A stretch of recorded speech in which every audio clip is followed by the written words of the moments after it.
राजा when की कथा। श्री मैत्रेय जी कहते हैं, वीरवर विदुर जी, सभी लोगों की कुशल चाहने वाले भृगु आदि मुनियों ने देखा कि अंग के चले जाने से अब पृथ्वी की रक्षा करने वाला कोई नहीं रह गया है।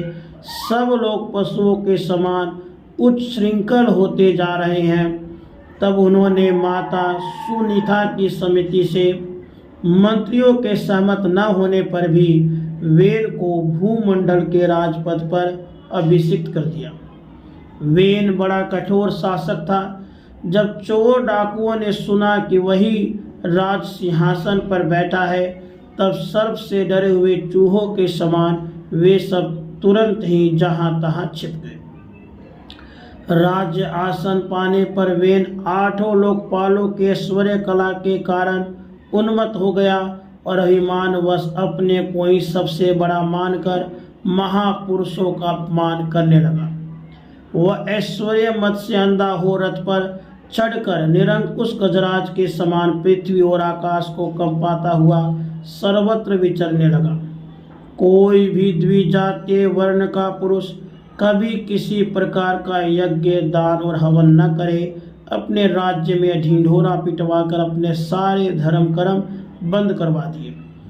दुष्ट वेन का ऐसा अत्याचार देख सारे ऋषि मुनि एकत्र हुए और संसार पर संकट आया समझकर करुणावश आपस में कहने लगे, ओहो, जैसे दोनों ओर जलती हुई लकड़ियों के बीच में रहने वाले चींटी आदि जीव महान संकट में पड़ जाते हैं, वैसे ही इस समय सारी प्रजा एक और राजा के और दूसरी ओर चोर डाकुओं के अत्याचार से महान संकट में पड़ रही है।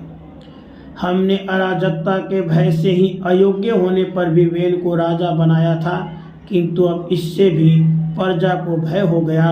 ऐसी अवस्था में प्रजा को किस प्रकार सुख शांति मिल सकती है। श्री मैत्रेय जी ने कहा, इस प्रकार विपरीत बुद्धि हो जाने के कारण वह अत्यंत पापी और कुमार्गी हो गया था। उसका पुण्य क्षीण हो गया था। इसलिए मुनियों के बहुत विनय पूर्वक प्रार्थना करने पर भी उसने उनकी बात पर ध्यान न दिया। कल्याण रूप विदुर जी, अपने को बड़ा बुद्धिमान समझने वाले वेन ने जब उन मुनियों का इस प्रकार अपमान किया तो अपनी मांग को व्यर्थ हुई देख वे उस पर अत्यंत कुपित हो गए। मार डालो, इस स्वभाव से दुष्ट पापी को मार डालो। यदि यह जीता रह गया तो कुछ ही दिनों में संसार को अवश्य भस्म कर डालेगा।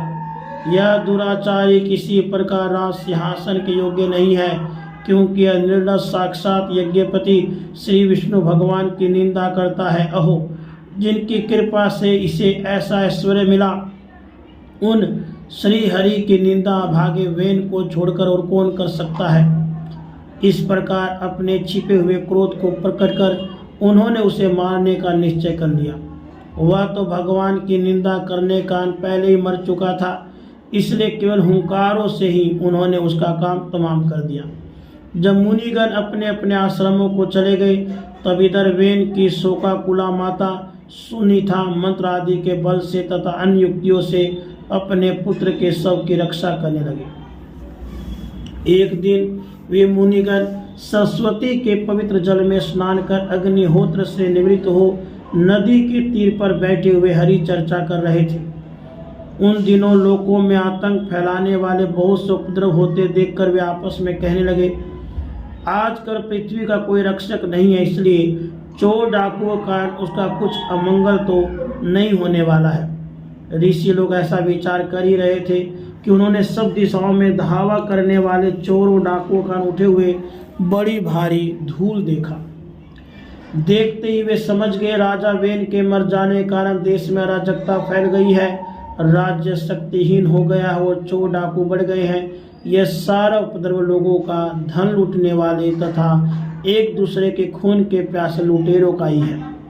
अपने तेज से अथवा तपोबल से लोगों की ऐसी कुप्रवृत्ति में रोकने में समर्थ होने पर भी ऐसा करने से हिंसा आदि दोष देकर उन्होंने उसका कोई निवारण नहीं किया।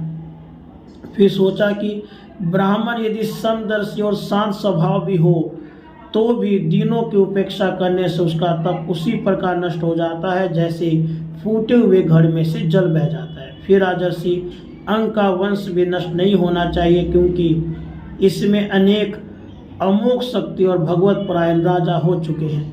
ऐसा निश्चय कर उन्होंने मृत राजा की जांघ को बड़े जोर से मथा कि उसमें से एक बौना पुरुष उत्पन्न हुआ। वे कौवे के समान काला था, उसके सभी अंग और खासकर भुजाएं बहुत छोटी थी, जबड़े बहुत बड़े, टांगे छोटी, नाक चपटी, नेत्र लाल और केश तांबे के से रंग के थे। उसने बड़ी दीनता और नम्र भाव से पूछा कि मैं क्या करूं? तो ऋषियों ने कहा, निषीद अर्थात बैठ जा। इसी से वह निषाद कहलाया। उसने जन्म लेते ही राजा वेन के भयंकर पापों को अपने ऊपर ले लिया, इसलिए उसके वंशधर नैषाद भी हिंसा, लूटपाट आदि पाप कर्मों में रत रहते हैं। अतः वे गांव और नगर में न टिककर वन और पर्वतों में ही निवास करते हैं।